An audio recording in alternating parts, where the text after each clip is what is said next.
Hey guys, welcome back. I hope you're having an amazing day. Let's get right into the stories. The first one is an entitled people story. Growing up, my family would take trips to the beach every summer. Those sunny days playing in the sand and splashing in the waves were some of my fondest childhood memories. As an adult, being able to purchase a small beach house of my own was a dream come true. The house was just steps away from the water, with a little strip of private beach that came with the property. I was beyond excited to spend my weekend sitting on the sand, breathing in the fresh ocean air. That dream quickly turned into a nightmare once my new neighbor Karen moved in next door. From our very first interaction, I could tell Karen was going to be trouble. She stopped me as I was unloading groceries and began lecturing me about the state of my front yard. Apparently, the presence of a few weeds was detracting from the natural beauty of the beach. Before I could even respond, she stormed off. I brushed off the bizarre encounter, not wanting some cranky neighbor to ruin my beach bliss. The first few weekends at my new place were absolute heaven. I'd wake up early, brew some coffee, and take a morning stroll along the shoreline. In the afternoons, I'd sit out back and read a book while listening to the soothing sounds of the waves. But my moments of zen were soon interrupted by Karen's incessant complaints. She knocked on my door one afternoon, her face scrunched up in a frown. "Your fence is blocking my view," she huffed. "I'm going to need you to take it down immediately." I politely explained that the 6-foot fence was there when I moved in, and that blocking her view was not my intention. Karen rolled her eyes dramatically. "Well, it's an eyesore and it needs to go. I suggest you get to work on removing it right away." I tried to reason with her, but she refused to listen. "This is my neighborhood too," she snapped. "I have a right to an unobstructed ocean view. Now take down that hideous fence." I shut the door, astounded at her audacity. A few days later, I came home to find Karen wandering around in my backyard. I called out to her from the porch steps. "Excuse me, can I help you with something?" She glanced over with a sour look on her face. "I'm just checking things out back here. As you know, this is practically an extension of my own yard." I was flabbergasted. "Actually, Karen, this is my private property. I'm going to have to ask you to leave." She let out an exasperated sigh. "You really need to get rid of all this junk taking up space. It's bringing down property values. I'll give you a week to clear it out." Before I could respond, she turned on her heel and marched back to her house. These bizarre encounters kept happening on an almost daily basis. Anytime I went into my backyard, Karen would magically appear minutes later. She'd wander around critiquing my patio furniture placement or chastising me for having too many seashells cluttering the space. One morning I came outside to find that my lawn chair had been moved halfway across the yard. I immediately looked over at Karen's house and spotted her peeking through her blinds. It was obvious she had come onto my property while I was asleep and moved my furniture around. This was getting out of hand. I decided to install security cameras so I'd have proof the next time she trespassed. Sure enough, the very first night the cameras captured Karen sneaking into my backyard and looking in my windows. I couldn't believe her nerve. The last straw came a few mornings later when I headed out for my usual beach walk. As I made my way down to the shoreline, Karen came barreling towards me. "You can't be here," she shouted. "This is my private beach area." I shook my head in disbelief. "Karen, you know very well that part of this beach belongs to my property." She crossed her arms defiantly. "Absolutely not. I own this entire shoreline now. You are trespassing on my land, and I'm calling the police." I stood there in shock as she dialed police and proceeded to tell the dispatcher that I was illegally on her beach property and needed to be arrested. Thankfully, the reasonable officer who arrived recognized that Karen was deranged. After reviewing the property maps, he confirmed that she did not in fact own the entire beach. He warned Karen to stop making bogus calls and to stay off my land. I realized that dealing with her irrational behavior on my own was useless. The only way to stop her harassment was through the legal system. I filed for a restraining order, which the judge happily granted based on her unhinged behavior. Karen showed up to the court hearing wearing a tiny bikini, apparently thinking her beach attire would sway the judge's decision, but her ridiculous tactics did not work. The judge upheld the restraining order, meaning Karen had to stay 100 feet away from me and my property at all times. If she violated the order, she would be arrested on the spot. I finally felt like I could breathe a sigh of relief. Of course, Karen being Karen, she just couldn't help herself. A few weekends later, I was tidying up my backyard when I noticed a figure in my periphery. I turned to find Karen, blatantly standing on my property, clipboard in hand. "What do you think you're doing?" I called out. "You know you're violating the restraining order by being here." She simply rolled her eyes at me. "I'm making notes of changes that need to be made back here. This is still my land regardless of what that judge tried to say." I swiftly pulled out my phone. "I'm calling the police right now, Karen. You were already warned." I smirked as I heard her let out a frustrated shriek. Finally, I had the upper hand. No more dealing with her defiant attitude or entitlement. The law was on my side. Minutes later, a squad car pulled up. I waved the officers over and pointed at Karen, who was still standing there with her clipboard. She didn't even try to run or resist as the cop put her in handcuffs. "But this is my beach," she stammered pathetically. "You can't do this." "Sorry, ma'am, but we have a legal restraining order here that you are clearly violating," the officer replied. "You need to come with us." I watched with satisfaction as Karen was loaded into the back of the police car. Maybe a night or two in a jail cell would teach her a lesson about respecting other people's property. In the end, Karen ended up getting sentenced to 6 months in prison for repeated restraining order violations. The judge declared her a menace to society, which I wholeheartedly agreed with. These days, I can finally enjoy my beach house in peace, without having to worry about dealing with her insane antics. The view from my backyard is better than ever without her fence complaints, and I can stroll along the shoreline knowing that the tide rolling in belongs to no one else but me. The next one is a pro-revenge story. Backstory. Back when I was in college, my pathophysiology class had a final project worth 50% of the total grades we could earn. Groups were picked at the beginning of the semester. This was a massive project that you were expected to start working on from the outset. If you thought you could complete it all last minute, you were likely mistaken. It was myself, 2 other girls whom I knew were diligent, and then this one guy. One of the girls had a crush on him and insisted on adding him to our group, presumably because she found him attractive. I refer to him as Idiot every time I recount this story because he truly was an idiot. The girls were outstanding, and everyone contributed to the project except for Idiot. Idiot never participated in any of the group project tasks. He ignored all our messages, whether via text or Facebook, but would respond to the girl if she flirted with him. He attended class maybe twice a month at most. He frequently posted photos of himself vacationing in Mexico or the Bahamas. I believe he spent more time abroad than at home.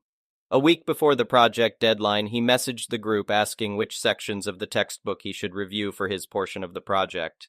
We guided him, specifying what he needed to do and where to find the information. We made everything clear for him. Any more assistance, and we might as well have done his part for him. Idiot thanked us and then vanished. We assumed he was working on his section, but we were also prepared for a potential reduction in our grades, given that he hadn't done anything until then, and the quality of his work was likely subpar. The project's due date arrived, and he was nowhere to be found. He ignored our frantic messages. The 2 girls and I approached the professor and explained the situation, providing screenshots of months' worth of conversations where we tried to involve Idiot in our group activities. The professor was unimpressed. She promptly emailed Idiot, copying the head of the program, stating that he needed to complete his part and present it in class the following week, or he would receive a 0. The rest of us would not be penalized. Can you guess the outcome? Idiot neither responded nor showed up. The professor awarded him a 0. It turned out he needed to excel in this project to pass the course. He had failed every test, and with this project's failure, he couldn't pass the semester. I believe he had to retake the course during the summer, costing him, or perhaps his mother, an additional $1,300 for that class alone. A few months later, at the college bookstore, Idiot and his mother, whom I've dubbed Screamer, confronted the other girl and me. Screamer berated us, claiming we had constantly harassed her son and threatened to sabotage our future job prospects. Screamer was a prominent figure in our field, serving on the board of directors for the local Public Health Alliance. Despite her esteemed position, she was escorted out by security. However, her actions didn't stop there. She dragged the girl and me through numerous college meetings, accusing us of mistreating her son, though she had no evidence. For months, the girl and I had to adjust our schedules to avoid any interaction with Idiot, as mandated by the college. This made our final year challenging, as we had to ensure we never crossed paths with him or we risked facing disciplinary actions. Now, for the revenge. The security company contracted by the college was the same one I had previously worked for. I was close friends with the night shift supervisor. One evening after my shift, I asked him for a favor. In exchange for his discretion and a promise of an entertaining video, I requested access to a specific security footage. After explaining the situation and specifying the date and time of the incident, he took me to the campus. In the security office, he showed me the video of Screamer's outburst in the college bookstore, complete with audio. He was familiar with Screamer, as she had caused disturbances at another site he patrolled. I assured him I would handle the situation and soon had the video in my possession. Over the next few days, I identified the other board members and sent them the video of Screamer's tirade in the bookstore. The footage clearly captured her threats and her altercation with security. I received no responses, so I waited. A week later, Screamer was removed from her board position after the video was presented during a meeting she attended. She lost her prestigious government job and, according to a mutual acquaintance, now works in a retirement home. As for Idiot, I heard he never graduated and now works at a call center. The girl and I secured full-time jobs soon after graduation without any issues. As for the security guard, he was later employed by the RCMP, proving that good things do indeed happen to good people. The next one is a petty revenge story. I don't travel very often, and it's even more uncommon for me to fly. Therefore, when I do fly, I always like to get a window seat. So last week, when I was boarding my flight, I was frustrated when I arrived at my seat and found a lady sitting there. She and her friend occupied the window and middle seats, while the aisle seat was open. Thinking she was just confused, I said, "Hey ma'am, I'm sorry, but I think you're in my seat." "This is my seat, kid. You're reading it wrong," she replied. Considering I'm in my early 20s and have a youthful appearance, I was a bit taken aback. I tried to show her my boarding pass. "Actually, I have my ticket right here, and it says—" She interrupted me. "I do this way more than you do, kid. Sit down in your seat over there." I was livid, but I didn't want to delay the entire plane, so I quietly took my seat. While seated, I overheard her and her friend discussing their tight connecting flight in DFW and their concerns about deplaning quickly. I saw my opportunity for some petty revenge. Throughout the flight, whenever I wanted to look out the window, I leaned over their laps, making it uncomfortable for everyone. I was determined to enjoy the view I had paid for. Upon landing, I took my sweet time retrieving my bag from under the seat, stood up slowly, stretched, and insisted that the 2 rows behind us disembark before I did. Since the 2 inconsiderate passengers couldn't leave until I did, I leisurely walked down the aisle and shook hands with both flight attendants on my way out. The 2 women rushed out as soon as we rounded the corner. I felt great. The next one is a malicious compliance story. The title really says it all. I work for a company where part of my weekly tasks is to shop for a specific snack each week for upwards of 50 people. The snack rotates on a 20-week cycle. Some weeks are challenging because I can only find the specific snack at stores like Trader Joe's. However, most weeks, I can drive to the Safeway that's within half a mile of my work. I've had a lot more responsibilities in the past year, so I switched to pickup orders. It's free for orders over $30, and as I mentioned, I'm shopping for snacks for 50 people. For context, I live in Colorado, which recently passed a law requiring grocery stores to charge a 10-cent fee for plastic or paper bags. These fees are automatically added to my pickup orders, and my company gets charged between 0.20 cents to $1 each week just for bags. My boss, the regional head, emailed me today. The people overseeing the credit card charges want me to stop using plastic bags due to the fees and to buy reusable bags instead. She's frustrated as well and supports me. She plans to discuss this with her superior, the national head of our department.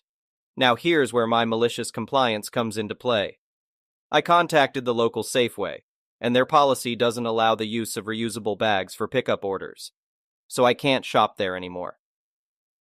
However, the local King Soopers, a Kroger store, allows me to use them. They are over 3 times farther away, which is why I haven't shopped there often. Using the company card, I purchased their priciest non-insulated reusable bag, which cost $15 each. I bought 3 of them to ensure I have enough for each week without resorting to plastic bags. I also get compensated for the miles I drive for work-related tasks at a rate of 30 C/ per quarter mile, always rounded up to the nearest quarter mile. The Kroger store is precisely 3.05 miles from my location. This distance rounds up to 3.25 miles for the trip there, and another 3.25 miles for the return, totaling 6.5 miles. For this round trip, I receive $7.80. In contrast, the Safeway is only 0.65 miles away, so I get paid for a 1.5-mile round trip, which amounts to $1.80. I'm also paid my regular wages during these trips, so instead of the company paying the store, they're compensating me. I'm more than happy to pocket the extra $24 each month if it means the company saves $0.80 on plastic bags. The next one is an entitled people story. I, a 24-year-old male, wasn't even going to make a post about this, but my brother, whom I'll call Turk, who is 25, made 4 posts about it. So I thought I should share my side of the story. I'll use the same names he did for the sake of simplicity. My fiancée is Maria, who is 24, and my ex is Jen, also 24. A little over 5 years ago, my brother started dating Maria, my now fiancée. 3 months after they began dating, they set me up with her now ex-best friend, Jen. The 4 of us did a lot together since the girls were best friends. Turk and Maria dated for a year, and Jen and I dated for 9 months. At the end of our relationship, I came home early and found Turk and Jen having sex in my bed. After I processed the situation, I called Maria because I would want to know if I were in her place. She came over and we confronted Turk and Jen. They broke up with us and 2 days later started dating each other. It devastated me. I came home to find my brother with my girlfriend, only for him to run off with her. I had to move back in with my parents. It was infuriating because they kept talking about how happy Turk and Jen were. Over the next few months, Maria and I started talking. We were 2 people in similar unfortunate situations, and we found comfort in each other. 4 months after we were dumped, Maria and I officially began dating. 6 months after that, Turk discovered that Jen was cheating on him, and she left him for the other guy. I only learned about this today from reading Turk's post. Maria occasionally received messages from Turk trying to reconnect, but she ignored him. Fast forward to now, Maria and I are engaged and getting married in September. My parents were invited until my mom called and threatened not to attend if I didn't invite Turk. I told her not to bother coming. In my mother's eyes, Turk can do no wrong. When he became involved with and started dating my ex, I told my parents everything he did, and my mom tried defending him. Our relationship isn't the best, but it was somewhat decent. After I uninvited my parents, I only uninvited my mom, but my dad texted me saying he wouldn't come if my mom didn't. Turk bombarded my phone trying to contact me. This is the first time he's even tried reaching out to me in 4 years. As I mentioned earlier, Turk posted about this situation on Reddit as well, and apparently my parents told him that Maria and I were getting married, which led to them being uninvited. He's stopped calling, but he's inundating my phone with texts, begging me to reinvite my parents and possibly extend an invitation to him. So that's my side of the story. The next one is an entitled parent story. I am a 24-year-old female. Earlier this year, I discovered that I was supposed to receive around $160K in inheritance money when my father passed away. I made this discovery when I looked into a cabinet in our house. My curiosity was piqued due to my mother's inconsistent financial behavior, sometimes acting wealthy and sometimes poor. Inside the cabinet, I found a letter addressed to me from the life insurance company detailing my inheritance. All I had to do was submit some paperwork to receive the funds. Somehow, my mother managed to submit the necessary documents on my behalf and even cash the check that was in my name. I'm puzzled as to why she felt entitled to the money, especially since she received $500K in inheritance herself. When I confronted her, she became defensive, insisting it was her money. I informed her that I had contacted the life insurance company and had photocopies of the check and the submitted documents. At this revelation, she tried to negotiate, offering me $10K up front and then $2K monthly. I declined, fearing she would manipulate me into postponing her payments. She claimed she would become homeless if I took all the money at once. I pressed her to show her bank statements, revealing she had around $330K. Moreover, she has been earning a 6-figure salary for the past 3 years. Her claim of impending homelessness seemed far-fetched. I expressed my desire to move out and live with a friend, but my mother's delay in giving me money hindered my plans. Eventually, she gave me 50K. Shortly after, she asked to borrow 20K for a month to help with a property purchase. I naively mentioned my upcoming school grants, and she began hinting at borrowing more money. Weeks later, she pressured me to accompany her to the bank to withdraw 20K. This happened on October 3rd. By November 23rd, I requested 2K back. She responded with silence and avoidance. When I called her, she broke down, accusing me of various misdeeds and expressing her disappointment. Days later, we had an intense 4-hour argument. I was so appalled by her behavior that I decided to distance myself from her. Unexpectedly, she approached me for a hug, crying and admitting to suppressing her emotions. She offered me $500 immediately and another $500 on December 22nd, which baffled me. My frustration grew, and though I tried to maintain my composure, she noticed my cold demeanor. She confronted me, and I expressed my anger over her not returning the borrowed money as promised. She became emotional and left, later transferring another $500 to me. We haven't spoken since. It angers me that she feels entitled to the inheritance. She's aging and single. Why does she need a new property? Moreover, she only had access to the money because of her deceitful actions. It's my money legally. She had already received a significant inheritance before taking mine. I've been working minimum wage jobs since I was 18, yet she acts as if her needs surpass mine.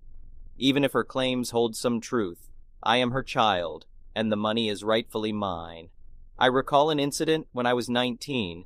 I was juggling work at a tutoring center and a restaurant while attending college full-time, all without a car. One day, as I was leaving for a haircut, she questioned my decision, implying I should be financially supporting her instead. Her entitlement was evident, even though she had 660K, and I was a hardworking student. I'm incredibly frustrated. My aversion to confrontation makes it challenging to address the issue. I often resort to texting to avoid direct confrontations, but I'm beginning to think it's not the best approach. Thank you for watching. I would really appreciate it if you could like the video and subscribe to our channel if you haven't already.